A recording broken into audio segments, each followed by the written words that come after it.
Sathyabama Institute of Science and Technology.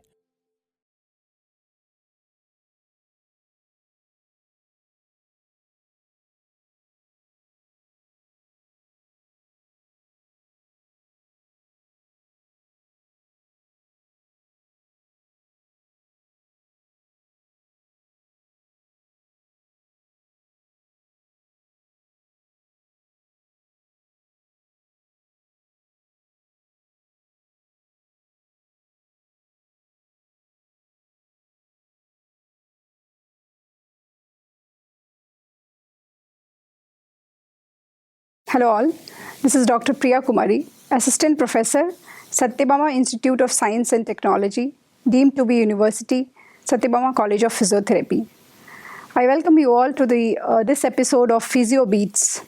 Here we are going to discuss today about mindful moves on work and life.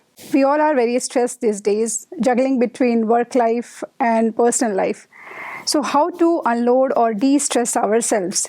We have a very expert yoga practitioner with us, Mrs. Priya Madesh. She is a founder of Resculpt Yoga, and she has experience of 20 years plus dealing with the clients and addressing their issues through yoga. So we welcome you, ma'am. I'm so glad to have you here. Now, as told, everyone is so stressful, and be it kids, students, everyone. So how this mindful moves? Today's topic is about mindful moves. So how this mindful moves helps to de-stress ourselves? Yeah. See, as the word itself indicates you, mindful moves in the sense you have to move yourself mindfully, right? In day-to-day activity, we work, we do lot of work and we speak lot of words and we think about lot of thoughts. But do you think, are we doing anything mindfully? No, we do multitasking. And many times the work is half done. We are not completely satisfied with whatever we do. So when you practice the things mindfully means you are being very consciously focusing on one particular work at one time. So you make yourself present in the present moment, and so that it helps you to give the output the best result. So being aware of the self and being aware of what we are doing is the mindful moves. So this is what it works. Okay, how do you think that by practicing yoga, we can increase the productivity and creativity at our workplace, and how it will calm us down and how to be more relaxed, and as you said, to be in the moment? Yes. And to work for the day. How to make things so controlled? See, in yogic part, we have many kind of practices. So you start with the asana. So asana basically works with your physical fitness. So it keeps your body physically fit. It deals with your diseases if you have already, and it keeps you under control. And then what happens is you're coming on to your pranayama session. So if you practice your pranayama techniques regularly, it helps in balancing your pranic flow, because our body is made up of the pranic flows. When it gets obstructed, then there will be obviously an obstruction in your mental movements also. So it works with that. So your breathing is controlled. See, always the breath is the one which bridges your body and mind, isn't it? So if you control your breath, if your breath is under your control, then obviously your body will function well and your mind is also staying in your alpha state. So when the mind is in alpha state, you will be thinking in a positive way, and you'll be more productive in your work and even more creative in your work. Because we used to say, right, haste makes waste. So if you're in a hurry mindset, then definitely your work will not be 100% perfect one. So if you want to be more productive and if you want to prove yourself, then obviously your mind plays a vital role. The mental, fitness plays a vital role. So for that, yoga definitely, we have many meditation techniques. So when you practice those techniques, so physically you're fit, and through your breath also you're fit, and mentally also you're fit, and you can easily handle your emotions well. So you could easily transfer your negative emotions into virtuous emotions. Very true. But can you explain what is this alpha state? Yeah. See, there are 4 mental frequencies in the mind. So it can be measured with your electromagnetic electroencephalogram. Like ECG, we have EEG, right? So with that, you can measure it. So generally, people used to stay in beta wave. Beta wave is like 14 cycles to 40 cycles per second. Your mind will be moving. The brain will be moving. Whereas if you reduce the mental frequency, what happens? It goes down from 13 to 8 cycles is the alpha state. So when you are in alpha state, that is a good state to take a right decision in your life. And for young children, when they are preparing for their exams or listening some lectures or something, so they have to stay in the alpha state. Alpha state is the one easily we experience it during our sleep. So in sleep, the mental frequency is very calming down. Your breathing is so soft and smooth, isn't it? So that is the best state for being aware. And for the mindful moves also, this alpha state is the most important thing. It is same like relaxed state. Yes. State and relaxed state. Yes, it is a relaxed state. And if you go even more down, like 7 cycles to 4 cycles, if it is reducing even more, then comes theta and delta. So that you can achieve easily through meditation. For a long years, you have to practice.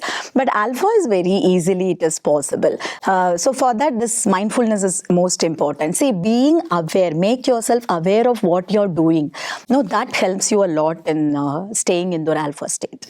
Right, and I think that will also control our actions to a greater extent. Definitely. Know what you're doing. Exactly. What you're talking, what you're doing. Yes. Mindful. Yeah, being mindful with your actions. So when you are mindful, that will tell you whether it is right or wrong. So you never commit error or any mistakes if you perform mindfully.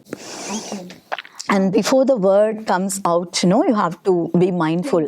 Yeah. Yes. So easily you can convert the negativity into positivity when you are mindful, because you are into that moment. So you never think about the past or never think about the future. Because always when you think about the past, that gives you worries. And if you think about the future, that gives you a kind of fear in you, isn't it? So if you project yourself in the present, you and that particular work. So you both are connected. So obviously 100% best result will be achieved. And then what do you suggest, ma'am? Like you must be handling with so many clients. Any experience of yours where, suddenly they have drastically changed by practicing this yoga or meditation or mudras? According to your experience? Yeah, see, if they are consistent enough in their practice, then definitely they'll reap a best result. See, many have overcome with their thyroid disorders and fertility issues also they have overcome. And the lifestyle modification plays a vital role, because when they come into the yoga practice, then definitely their lifestyle will get modified. They'll prepare a decent diet. So when coming on to the food part, the right food, right quantity, right time and right quality plays a vital role. So that they'll follow. And followed by the next thing is the physical activity. So daily, they have to move their body. And minimum of 20 to 40 minutes, they have to move their body. And obviously the flow of blood, heat, air, everything is improved. And it gives a kind of physical fitness in them. And moving on to the sleep quality, I always stressed early to bed and early to rise. So which also gives you more of time to be mindful and be satisfied with what you're doing also. So that is the part which we work with the sleep. And finally, managing your stress. That is a major thing, isn't it? So once you're physically fit and you're fed with nutritious diet and you had a good amount of sleep, you have prepared yourself for the next day, obviously. So whatever stress you have, then you're easily able to manage it well. So this is what the yoga trust, and this is what the practice also we give in our yogic sessions. So obviously when they are consistent to these practices, if they follow a good lifestyle, and they reap a good result in there. Now for what purpose they have come to us, then obviously they'll reap the best. So but is there a time limit, like they should do for 10 minutes or like everyone tells that we don't have a time, or we are struggling and juggling between work and personal life. So some time limit is there, or how to make it a part of routine, yoga every day? Yeah, first thing, they have to prioritize their work, okay, and they have to fix the goal in their life. See, the ultimate goal of every person is to be happy and healthy. That is the first and foremost thing. Only then they can easily achieve in their profession or in their family, whatever it is. First thing, the self-satisfaction, self-happiness and self-health is very important. And I also recommend all my my people, whoever I meet, I'll tell them, self-care is the first priority. If you are not well, then you can't, carry your family, you can't carry with your profession. Anything is not that easily possible unless if you're not fit. So more you have to focus on the self. So that is why I suggest self-care is the first priority. So when you prioritize your self-care, then obviously time management will come. So managing your time is also most important. There is no other Yes, no other option. Okay. So that's why, see, if you go to bed early, then you wake up early. So you will have more of time and you're already physically, mentally, emotionally fit. And whatever work you do it mindfully also. Then obviously, less time, you'll be more productive and creative.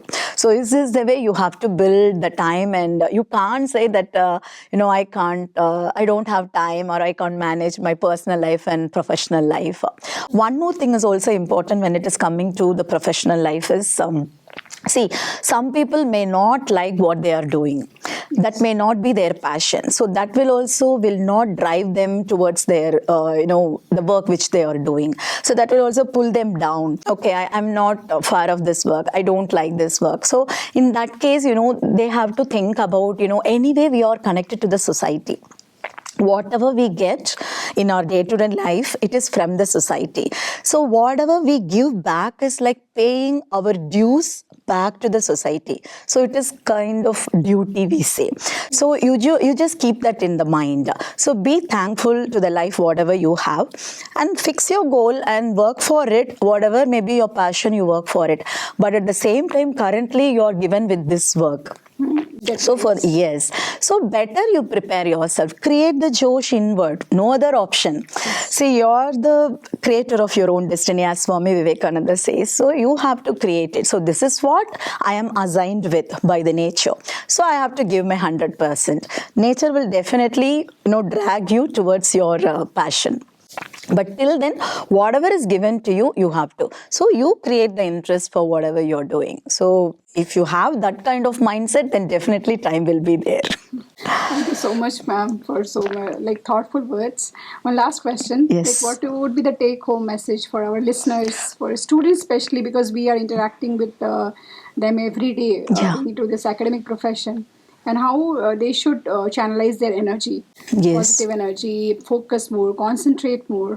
What could be the message by you for them? Yes. So the thing is, mindfulness. We started with the mindful moves. So whatever work you do, just do it mindfully. That is very important. The foremost important thing is whatever work you do and whatever thought comes in your mind and whatever words you speak, do it mindfully.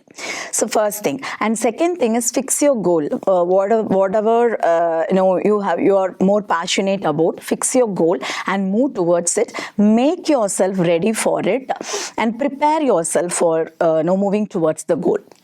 And then I always suggest yoga always, unites your body, your mind, your breath and the soul. So try to learn any kind of yoga and practice minimum to 20 to 40 minutes a day.